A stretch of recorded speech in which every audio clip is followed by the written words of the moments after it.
Finally, with a jerking motion, she snapped around toward me and shouted, "Do you want to buy some pussy or what?" The words cut through me like a blade, jolting me with shock and dread. And then, morning. I blinked awake, the memory blurred. She was beside me again, calm and smiling, saying my credit card payment went through and we were good. Then she asked if I remembered when she used to be a vice cop. She told me she was about to make the biggest bust of her career when she felt a sharp pain in the back of her head, and the next thing she knew, she was waking up in the hospital same as me. Same courtroom, same sentence. I just stared at her, numb. "I don't remember anything," I told her.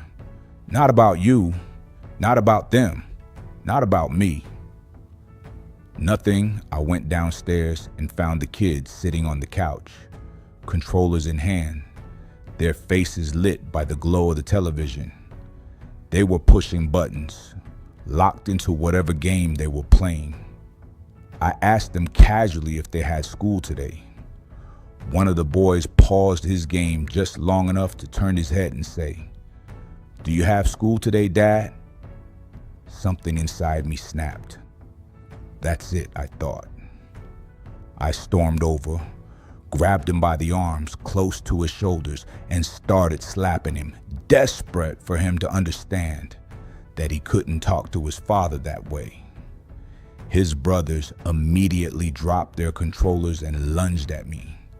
The three of them swarmed me, clawing, biting, pounding fists into my face and chest.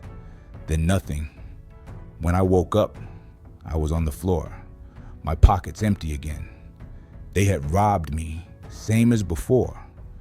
What made it worse was that I knew everything I'd lost would eventually come back to me. My wallet, my belongings, they always returned, as if the theft was part of a cycle I couldn't escape. I shook it off and told my wife I was going to the grocery store. She smiled warmly, said, "No problem, I'll be here waiting for you," and kissed me on the cheek like none of it mattered. At the grocery store, I grabbed the cart and wandered the aisles trying to act normal. But then I felt it. Eyes on me, someone following, shadowing me through each turn. I couldn't get a good look, but the moment I turned a corner, there they were. The same two officers who had arrested me before. The one who looked like Maniac Mark Lewin stepped forward and said, "I'm gonna need to see your ID." "Why?" I asked. He smirked. "Because that's what I'm into." The other cop, the one with the heavy, looming presence of Abdullah the Butcher, just stood behind her, glaring at me with a look that made my skin crawl. I wasn't a coward, and I liked a good fight as much as the next man, but I knew I couldn't take these two. They had the law on their side, and something darker too. Reluctantly, I handed over my ID. The Lewin lookalike stared at it for a long, uncomfortable stretch of silence before handing it back. "Have a nice day," he said, almost mockingly. I forced myself to continue shopping and eventually headed home with my groceries. But the moment I got inside, my neighbor walked in right behind me, carrying an empty paper bag. He didn't say much. While I was putting groceries away, he quietly began taking them out again, loading them into his bag. He stole about half of everything I had bought. And the strangest thing, the most maddening thing, was that I couldn't stop him. My arms didn't move. My voice didn't sound. I just stood there, watching as he left with my food, powerless to do anything about it. I grabbed a beer and went out on the porch, drinking and staring blankly at the neighborhood, asking myself what the hell my life had become. My neighbor wandered over again, this time with his wife, introduced her with a grin, and out of nowhere, she bent forward and vomited all over my shoes. Without missing a beat, my neighbor just said, "Catch you later," and they both walked away. I kept sipping my beer, not moving in shock, not even trying to wipe it away. Stranger still, I couldn't smell it. My wife poked her head out the window, wrinkled her nose, muttered, "Ooh, puke," and ducked back inside as if it were nothing. When I finally stood up to clean it off, I looked down and the vomit was already gone, like it had never happened. Since I didn't have to clean my shoes, I decided to walk the neighborhood. What I saw made less sense than anything so far.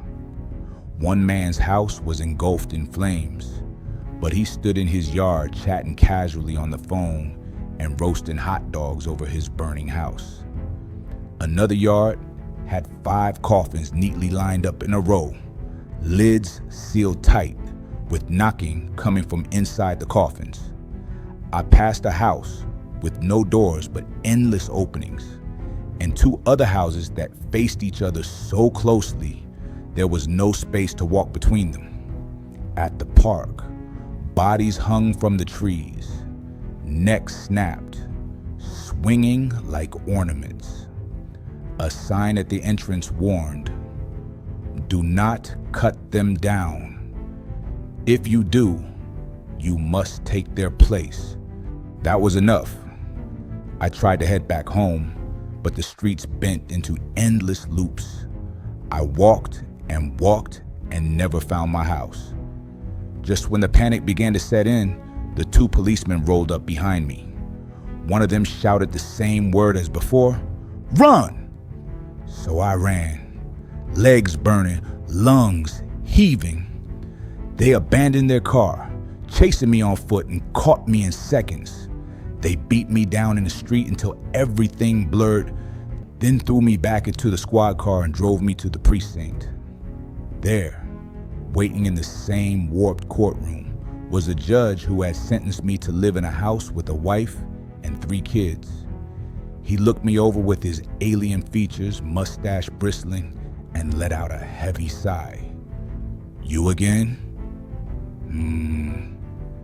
This time, I might have to throw the book at you." My heart's racing. Don't leave me hanging. On to the next.